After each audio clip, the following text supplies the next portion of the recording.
اچھا یار، میں کبھی کبھی نہ ایسے حیران ہوتا ہوں کہ اللہ رب العزت کا بڑا شکر ادا کرتا ہوں کہ اللہ رب العزت نے نا مجھ سے بڑے بڑے نمونے میرے شاگرد مجھے دیے ہے۔ مطلب میں خود ایک نمونہ ہوں، تو اللہ نے مجھے شاگرد اسٹوڈنٹ، چاہے اس میں بچیاں ہوں بچے ہوں، تقریباً ایسے آتے ہیں فنی قسم کے اور الجھن قسم کے کمال ہوتی ہے۔ اچھا، میرے پاس ایک اسٹوڈنٹ ہے، کسی دوسرے شہر سے، پاکستان سے ہی ہے، اور وہ پیشے کے حساب سے ہم ایک جیسے ہیں، مطلب وہ بھی معالج ہے، وہ جسمانی طور پر ہے، میں روحانی طور پر ہوں۔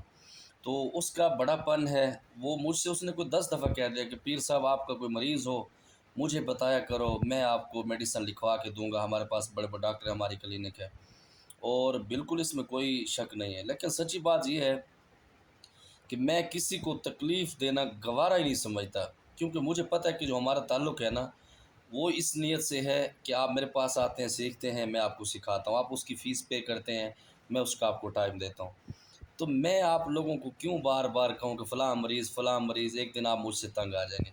اچھا، تو کل نہ پرسوں مجھے جو شدید قسم کا بخار ہوا اور نظر بد لگی نا، تو اس بھائی کو پتہ لگا، میرے اسٹوڈنٹ بچے کو نا، بچہ تو نہیں، خیر میری عمر کا ہے یا مجھ سے بڑا ہوگا، لیکن پیشے کے حساب سے ظاہر ہے میرے اسٹوڈنٹ ہیں تو اسٹوڈنٹ بچوں کی طرح ہوتے ہیں۔ تو مجھے اس نے نا میڈیسن لکھ کے دی کہ استاد جی یہ لے لو، یہ لے لو، یہ لے لو۔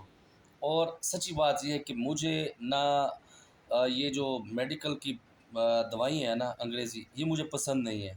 میں ہومیوپیتھک کو بھی نہیں مانتا، میں حکمت کو مانتا ہوں، اس کا میرے پاس ہوتا ہے۔ تو خیر میں جب مجبور، زیادہ میرا گلا بہت زیادہ خراب تھا، بخار بہت تیز تھا اور نزلہ بہت زیادہ تھا، تو میں اپنے گاؤں کے ڈاکٹر کے پاس گیا، اس نے مجھے کوئی 2 انجیکشن لگا دیے، کوئی خوراکیں بنا کے دے دی۔ تو رات کو جب میں گھر آیا تو میں نے کہا میں اپنے حساب سے لوں گا۔ میں نے ایک گلاس دودھ کا لیا، اس میں 2، میرے خیال میں یہ 3 کچے انڈے میں نے اس میں ڈال دی، اور میں نے اس کو رگڑ لیا، اور ساتھ میں ایک خوراک بھی کھا لی۔ اب یہ بار بار مجھے فون کر رہا تھا کہ استاد جی یہ دوائی آپ لے کے کھائیں، اس کو پتہ نہیں ہے کہ میں پسماندہ علاقے میں رہتا ہوں۔